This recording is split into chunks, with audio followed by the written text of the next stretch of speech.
Today's lecture is Death by Bureaucracy, how the idea of bureaucracy, the bureaucratic mindset, is taking over the world. All right, so let's talk about another incident at Yale. Okay, this is Yale Law School, and a student named Trevor Colbert, he sends an email. He has a party, he sends an email to all the students at Yale Law School. And there are actually not that many students at Yale Law School. There's maybe 300, okay? But all the students get it. And he says that he's going to organize a party, and it's a trap house party. And you know, it's a bit of a joke, because trap house means actually a drug house, a place where drug dealers sell drugs. But black students, African American students, read the email and they're offended. And they're like, are you making fun of black students? So they write a letter of complaint to the deans of Yale Law School. And there are two deans who investigate, okay? Their names are Eldick and Cosgrove, okay? And what Trevor Colbert does is he actually records the meeting, okay? Secretly. So for 20 minutes they talk. And basically, Colbert does not believe he did anything wrong. He sent an email and he said it was a funny email. He thought it was funny, okay? But the deans tell him, you think it's funny, but other students found it offensive, so you need to apologize. And Colbert's like, okay, well, I'll tell you what. If these students thought that what I wrote was offensive, then I will talk to them. We will talk together about why they found the email offensive, and we will settle this amongst ourselves. And the dean's like, no. We want to help you guys out. We want to protect you guys. We're afraid that if you guys meet, you guys will fight even more. And Trevor Colbert's like, well, I want to hear what they think. I don't want to hear this from you. I want to hear what they think, okay? And then what happens is that the deans start to threaten Trevor Colbert. They basically tell him, these things amplify over time, so you must apologize right away for your sake, okay? And they tell him, listen, if you do not apologize, then this might affect your career. This might affect your social circle. Okay, so they're threatening him. And what they say is, we're doing this for your sake. Okay? Eldick says he worries about the email affecting the student's reputation, not just here, but when you leave. You know the legal community is a small one. And he says, you know what? I will write the email for you. I will craft the apology for you.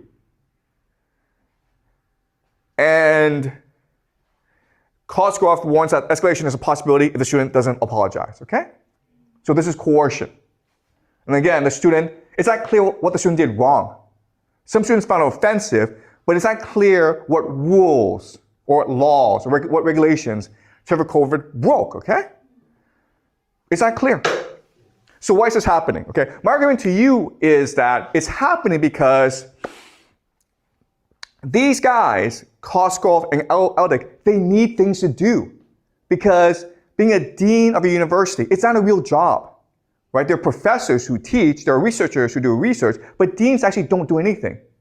So when you have a bureaucracy, bureaucrats go make problems for everyone in order to create solutions for everyone. Okay? So another way of saying this is, 20 years ago, 30 years ago, when I was a student at Yale, if you had a problem, you had to go talk to a professor because there was no one else to talk to. Nowadays, you can talk to like 20 or 30 different deans. Dean of Student Affairs, Dean of Student-Faculty Relations, who knows, okay? But there are like all these offices that you can go to. And quite honestly, it's the same at the school as well, right? If you don't like me as a teacher, there's like 4 or 5 different people you can complain to. And quite honestly, a lot of you do complain, okay?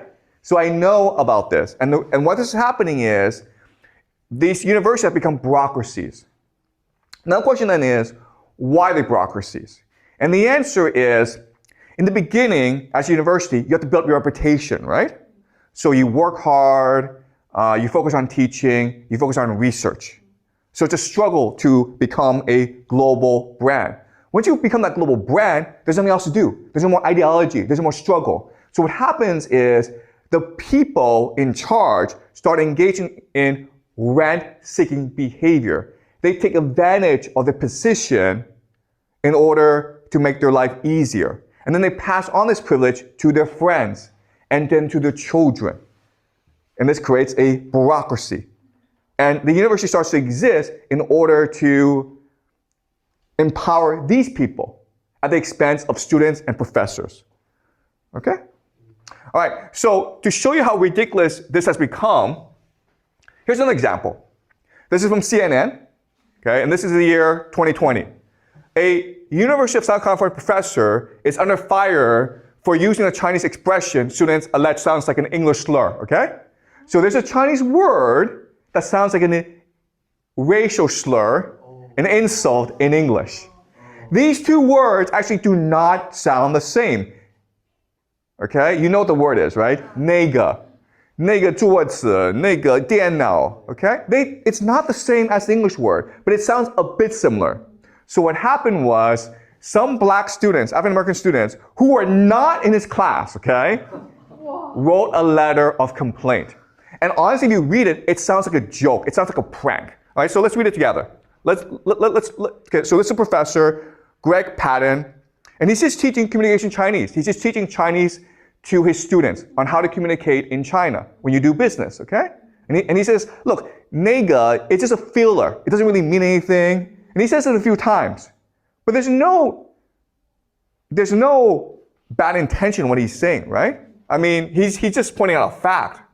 So what these students write is, this phrase, clearly and precisely before instruction, is always identified as a phonetic homonym and a racial derogatory term and should be carefully used, especially in the context of speaking Chinese within the social context of the United States. Okay? So this is a ridiculous idea.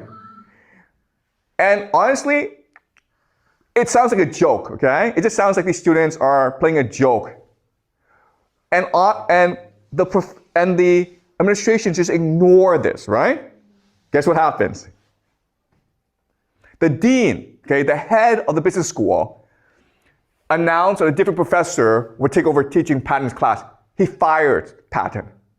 And then he said, Professor Patton repeated several times a Chinese word that sounds very similar to a vile racial slur in English. Understandably, this caused great pain and upset among students, and for that I am deeply sorry. It is simply unacceptable for faculty to use words in class that can marginalize, hurt, and harm the psychological safety of our students. We must and we will do better. Okay? He's being retarded. It's a joke, it's a prank, and he's taking it very seriously. Why? Because he's trying to protect his job. He's trying to look good. He's trying to explain why I'm the leader, because I protect everyone. Okay? So then again, why is this happening? Well, again, the idea of bureaucracy. So this is the University of California, San Diego. This is student enrollment, okay? So you can see a slight increase in student enrollment. But look at this. Senior management, deans, administrators, managers, boom, okay? Boom. This is called rent-seeking behavior. This is people in power taking advantage of their power to give jobs to their friends who do nothing every day. And because of that, they're always looking to cause problems for everyone else, especially professors who do real work. Okay? So let's just look at universities. As you can see, the blue is teaching. So what's really interesting is that the investment in teaching has gone down. Okay? So the investment in teaching has gone down, the blue, okay? But look at this. The red is administration. So over the past, from 1980 to today, over the past 40 years, universities have put less money into both administration as well as maintenance, but have put more money into administration, into bureaucracy. Okay, this is where your money is going, guys. All right, so this is Illinois. You see a massive surge in managers, but at the same time, student enrollment is going down. It went down 3%. All right, so this is a paper written about the Swedish education system, the higher education system, okay? It's no different anywhere else. All right, so the argument is that bureaucracy is ballooning in Swedish higher education. So let's look at some interesting statistics. All right, so what's happening is that this chart tells you that teachers are teaching more and more students, okay? Teachers are teaching more and more students, but administrators are managing less and less students. And the reason why is teachers are fewer and fewer, but managers are more and more. That makes no sense. Okay? So you can see that teachers and researchers, it's pretty flat. Okay? It hasn't really expanded that much. But secretaries, people who do real work, it's going down. But managers are going up. Okay? So if the university is facing problems, the first thing you should cut are the people who do no work, right? But it's the opposite. People who do no work, the managers, keep their jobs. And in fact, they pay themselves more. The professors and the maintenance and the secretaries lose their jobs to cut costs. Okay? This is how much they're paid. As you can see, over the same time period, secretaries are getting paid less and less. Teachers are getting paid less and less. But look at this. Managers are getting paid more and more. These are the different departments, okay, of a university. So as you can see, okay, the jobs, the departments that do real work, IT, HR, they're going down, but management is going up. All right, so the people who do absolutely no work, their jobs keep on going up, and they get paid more and more.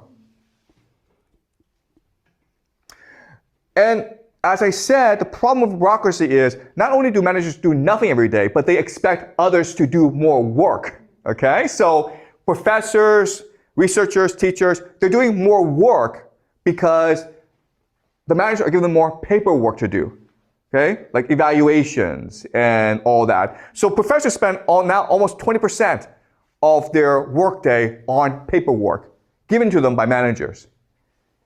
And this paperwork is not necessary. It's just given to them to justify the jobs of the managers, okay? This is America. We go back to America. And as you can see, this is a university called Gallaudet. And as you can see, over a 20-year period, the blue are the salaries of professors. And it's pretty stable, okay? You went from 72 to 86, not a huge increase. But look, for managers, okay, the president, it doubled from 141 to 280. It doubled. Right now, the salaries are over 3 times as much as faculty.